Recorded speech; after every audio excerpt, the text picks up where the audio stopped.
Hello mga mi! Another day, another mini vlog. For today's ganap nga mga mi, itong at naisipan ko ang linisin itong shelf namin dito sa kusina. Paano ba naman kasi mga mi, ang dami nga ngat-ngat dito ng mga mababait. Kahit nga sili ay hindi na nga rin tinantanan at ginangat-ngat na din. Yung part nga lang sana ang lilinisan ko kaso nga naisipan ko na nga rin idamay itong lahat. Kaya nga ito, pinagtatanggal ko na isa-isa yung mga nakalagay dyan para nga mapunasan ko na at matanggal ko na yung mga alikabok. Gabi ko na nga naisipan niya linisan mga mi dahil nga nung umaga ay may pasok nga si Nathan. Pasensya na nga din kayo mga mi kung ngayon nga lang din ako nakapag-upload dahil nga napuno yung cellphone ko nung nakaraan. Paano ba naman kasi mga mi, yung mga old videos ko nga hindi ko pa nga binubura dahil nga ayoko. Pero hindi nga tayo makakapagawa ng videos kung di nga natin i-delete yun kaya nga ginibap ko na. Balik na nga tayo sa ating ginagawa mga meto nga pinunasan ko naman nga yan ng mga basang-basahan para naman masigurado natin matanggal yung mga alikabok. Mahirap nga itong linisin mga mi dahil nga kailangan ko pa nga tumuntong sa lababo para nga lang mapunasan dito. Bali pagkatapos ko nga punasan yan mga mi itong at isa-isa ko na nga binalik yung mga nakalagay dyan. Naisipan ko nga sana nalagyan ng wallpaper yan mga mi kaso nga gabi na nga nung mga oras na yun at baka nga umuwi na nga yung mister ko at may ginagawa pa din ako. Nakaraan pa nga itong parcel na to mga mi at ngayon ko nga lang nabuksan dahil ngayon nga lang din ako sinipag maglinis. Bali papalitan ko nga lang yung nalagyan ng sibuyas at bawang mga mi dahil dun ko nga din nilalagay yung sili at naaabot nga rin ng mga mababait. Ewan ko na nga lang talaga mga mi kung pati nga ito ay maabot pa nila. Bali 3 piraso nga ito mga mi tapos yung isa nga itlog naman ang ilalagay ko. Bali ito nga yung pinaglalagyan ko ng itlog mga mi tapos minsan nga dyan ko nga rin nilalagay yung sili namin para nga hindi nga mangat-ngat na mababait. Pagkatapos ko nga yan sila ilipat dyan mga mi ay binalik ko na nga rin yan sila isa-isa. O diba mas maayos na nga siyang tignan ngayon kesa nga kanina. O alam nyo na kung gusto nyo rin nasa comment section ng link.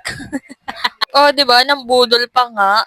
Hindi nga ako nakontento na yung isang shelf nga lang yung dilitisin ko kaya nga itong pinaglalagyan nga rin namin ng stock ay pinunasan ko na din. Oh, 'di ba? Kung kailan nga gabi, saka nga sinisipag tong babae na to. Pati nga din dito sa taas mga mi, dinamay ko na nga din para nga lahat sila malinis na. Bali yan nga mga mi, tinanggal ko nga lang yung alikabok doon pati nga yung dingding ay dinamay ko na nga din. Bali pagkatapos ko nga tanggalin yung mga alikabok mga mi itong at pinunasan ko naman ng basa. Pati nga rin yung mga nakalagay dyan mga mi, pinunasan ko na nga din para nga sigurado nga wala rin silang alikabok. Ito nga yung regalo sa akin ng tita ng asawa ko mga mi at hanggang ngayon nga hindi ko pa nga rin ginagamit dahil nga apakaganda. At ayan mga mi, pagkatapos ko nga silang punasan na ibinalik ko na nga rin isa-isa at lumipat naman nga ako dito sa kabila. O, diba? Sinagad ang kasipagan dahil nga ilang araw nga tayong walang upload kaya nga pagpasensyahan nyo na kung mahaba nga itong video na to. Pinunasan ko nga lang din dyan mga mi pagkatapos nga ibinalik ko na nga rin yung mga nakalagay dyan. Huhugasan ko nga sana itong Tupperware na to mga mi kaso nga anong oras na akong matatapos kaya nga pinunasan ko na nga lang. Pagkatapos ko nga doon mga mi itong at binalik ko naman nga yung mga stock namin dito. At sinunod ko naman nga punasan dito sa lababo namin mga mi dahil dito nga nagbagsakan yung mga alikabok na galing dun sa taas. Hindi nga ako nakontento sa mga punas-punas ko dyan mga mi kaya nga ayan binuhusan ko nga yan ng Sonrox para nga mas malinis. Bawat sulok nga yan mga mi ay pinunasan ko nga talaga yan ng Sonrox para nga matanggal din talaga yung mga alikabok na nakadikit dyan. Pagkatapos ko nga punasan ng Sonrox dyan mga may binuhusan ko naman nga ng tubig para nga mabawasan yung amoy. Pagkatapos ko nga yan sila punasan dyan mga may binalik ko na nga rin isa-isa yung mga nakalagay dyan. Syempre hindi naman pwedeng hindi natin yung pupunasan mga may dahil nga puti yung gamit natin. Pati nga itong pinaglalagyan ng condiments mga may pinunasan ko na nga din. And finally nga mga may ito, tunti-unti na nga tayo natatapos sa ginagawa natin. Grabe nga rin kasi ang trip ng babae na to kung kailan nga gabi saka nga may isipang maglinis. O siya mga may hanggang dito na nga lang for today. See you in my next vlog.